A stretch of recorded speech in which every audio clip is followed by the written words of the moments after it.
My wife wants to move the kids from Toronto to Vancouver. Can I stop her? Well, the answer to the question depends, first of all, on whether there's a separation agreement between the parties in place. If the parties have separated and there's a separation agreement that provides that one party must take certain steps before trying to move or relocate with the children, those steps have to be followed. Even so, however, that does not mean that a court will not allow a spouse to relocate.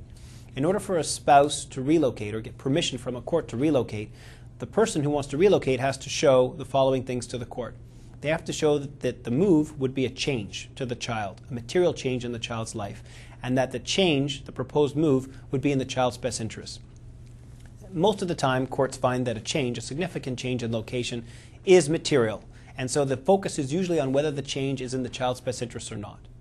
Generally, the courts consider about the 6 to 7 factors when deciding whether or not a proposed move is in the child's best interest.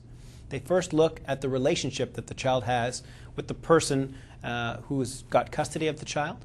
They look at the custody arrangements and the relationship between the child and the access parent.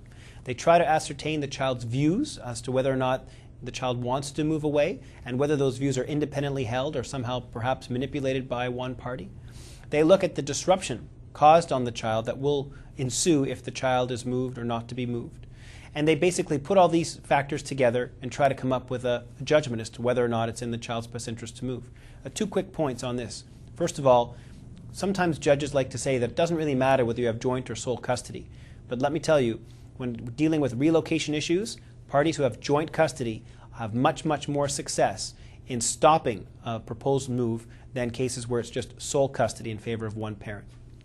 Second point is, generally, courts will not allow a parent to move on a temporary basis when a case just starts. Generally, for a relocation to be approved by the court, it has to go through the entire process, usually with an assessment and a trial. So parties, to answer the question, a wife who wants to just pick up and move is going to have a very hard time convincing a judge of that on a temporary basis, and usually will have to wait for a long and extended battle to get that approval if it's going to be granted.